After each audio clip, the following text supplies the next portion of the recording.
प्रिय विद्यार्थियों, मैं doctor Ved Prakash Yadav, associate professor बाबू शोभाराम राजकीय कला महाविद्यालय अलवर, आपके समक्ष हाजिर हूँ एक नया वीडियो लेकर। और आज का वीडियो है बीए पार्ट फर्स्ट के विद्यार्थियों के लिए भूगोल विषय से संबंधित राजस्थान के भूगोल को लेकर यह व्याख्यान हमने तैयार किया है।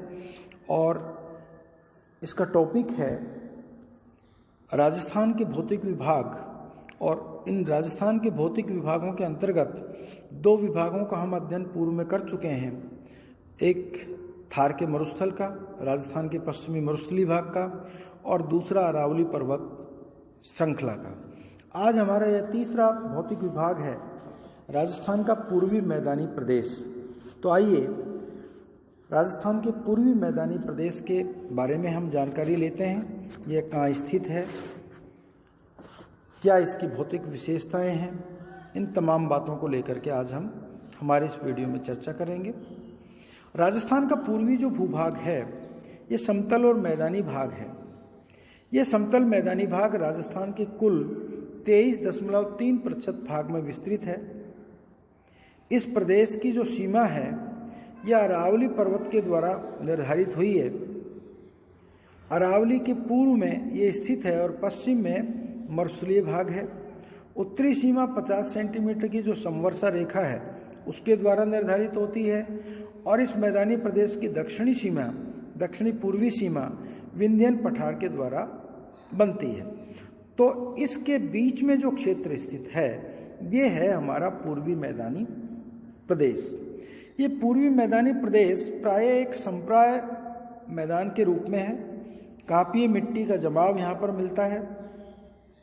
और ये जो मिट्टी है ये विशेष रूप से गंगा की सहायक नदियों के द्वारा लाई गई मिट्टी है। और ये गंगा के मैदान का ही बढ़ा हुआ विस्तृत भाग माना जाता है।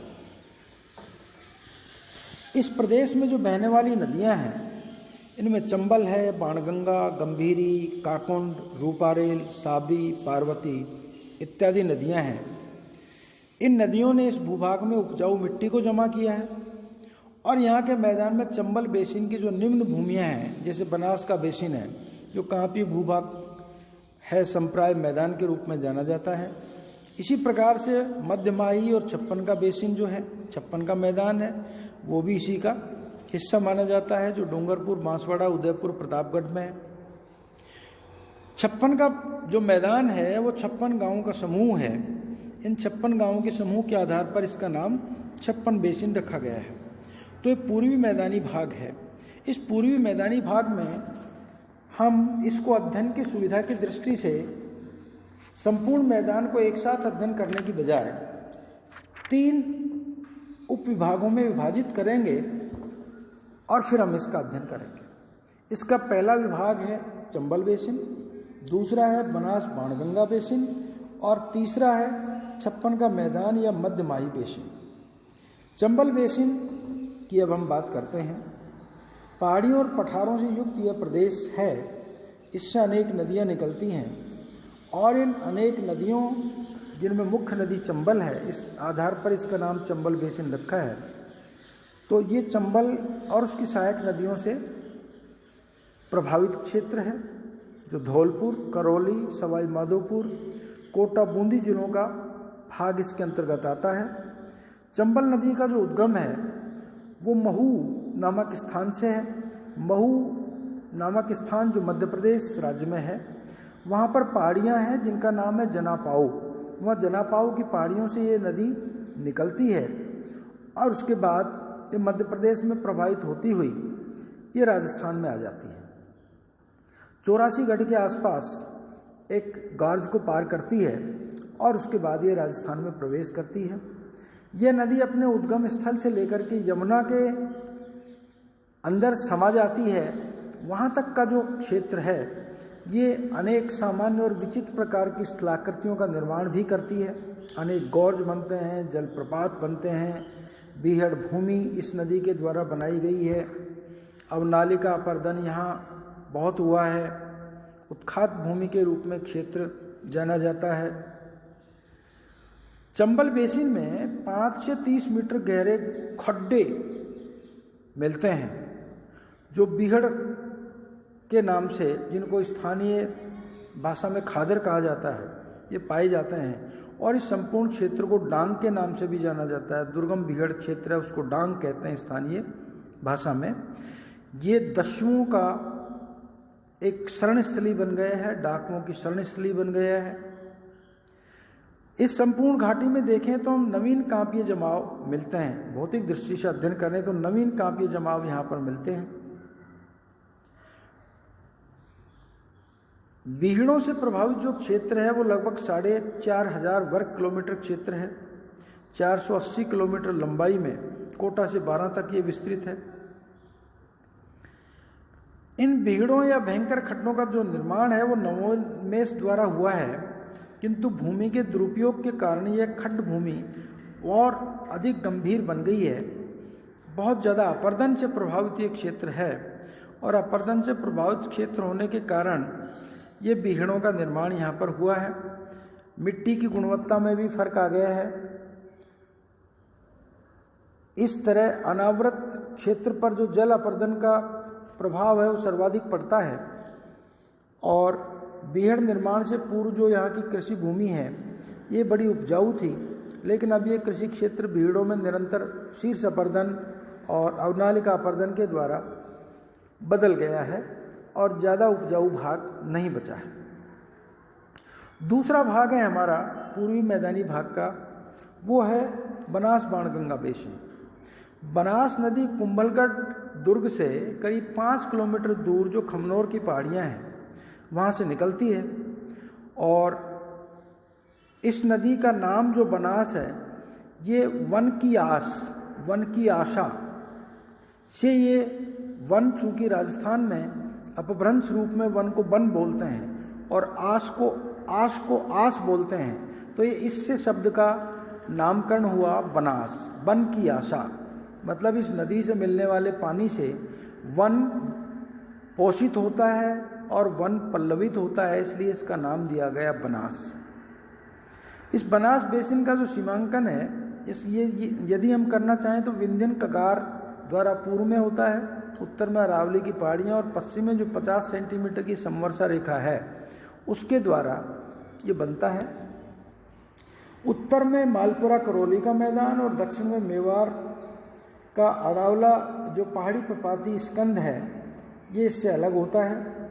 मालपुरा करौली का मैदान ये बनास बेसिन का उत्तरी पूर्वी मैदान है जो कि कटा फटा विच्छिन्न और बीहड़ युक्त भूभाग है।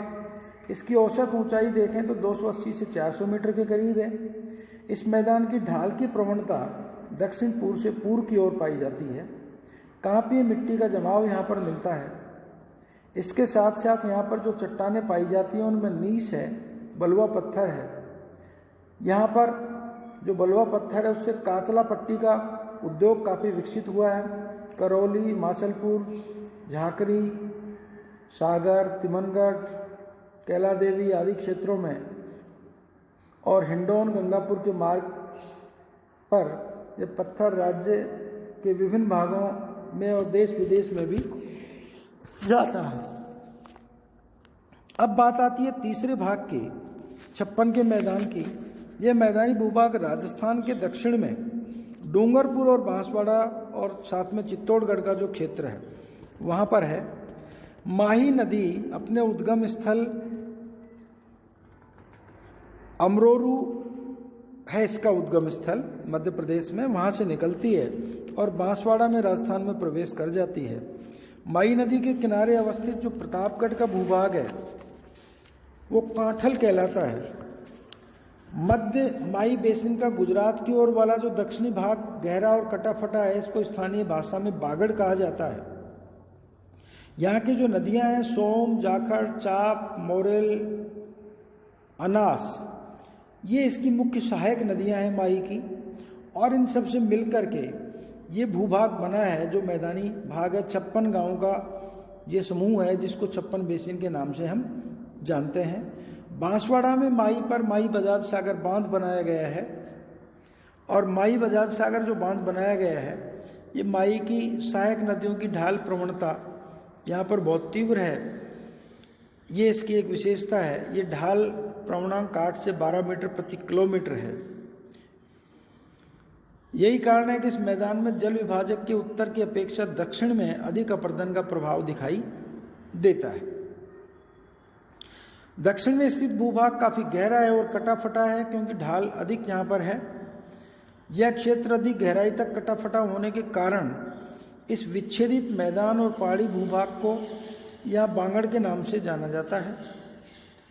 बांगड़ प्रदेश डूंगरपुर बांसवाड़ा के विच्छेदित मैदान और पहाड़ी भूभाग को शामिल करते हुए बनता है और यहाँ उपजाऊ भूमि है। 100 सेंटीमीटर वर्षा लगभग यहाँ पर होती है और इसी कारण से मिट्टी भी इसकी उपजाऊ है। मक्का, चावल, गन्ना, चना, कपास इत्यादि यहाँ पर मुख्य रूप से उगाए जाते हैं और ये प्राकृतिक वनस्पति की दृष्टि से भी बहुत महत्वपूर्ण भाग है। सागवान और बांस यहाँ पर प्राकृतिक वनस्पति के रूप में महत्वपूर्ण वृक्ष मिलते हैं। जहाँ तक मैदान के महत्व का प्रश्न है तो ये कांपीय समतल मैदान है जहाँ उर्वर मिट्टी पाई जाती है और उसके कारण से यहाँ पर कृषि विकास पर्याप्त हुआ है। समतल धरातलीय सतह के कारण परिवहन और उद्योगों का पर्याप्त विकास यहाँ पर देखा जाता है। विभिन्न नदियों से और भूमिगत जल की आपूर्ति के कारण यहाँ पर सिंचाई की और पेयजल की सुविधाएं पर्याप्त मात्रा में उपलब्ध हैं, जिस कारण से ये डेंस पॉपुलेटेड एरिया है, सघन जनसंख्या युक्त प्रदेश है। मालपुरा करौली मैदान से इमारती पत्थर यहाँ पर बड़ी मात्रा में प्राप्त होता है, जिसके कारण से ये बहुत आर्थिक रूप से भी महत्वपूर्ण है और साथ में इसका नाम भी देश विदेशों में हुआ है। ये जो क्षेत्र है शुष्क सागवान, बांस, साल इत्यादि वृक्षों की बहुतायत वाला है, तो इमारती लकड़ी भी यहाँ पर्याप्त मात्रा में मिल जाती है, जिसके कारण से यहाँ के लोगों को रोजगार मिलता है। भौगोलिक दशाओं की दृष्टि से देखें तो ये अनुकूल भौगोलिक दशाएं यहाँ पर मिलती हैं, इसलिए यहाँ पर मानव संसाधन विकास दूसरे क्षेत्रों की तुलना में अधिक मिलता है। तो ये जो मैदानी भाग है राजस्थान में अति महत्वपूर्ण भूभाग है। अनेक उद्योग धंधों का यहाँ पर विकास हुआ है, पर्यटन का भी विकास है, तो साथ में यहाँ पर परिवहन उद्योग का बड़ा विकास हुआ है। तो ये मैदानी प्रदेश हमारे राजस्थान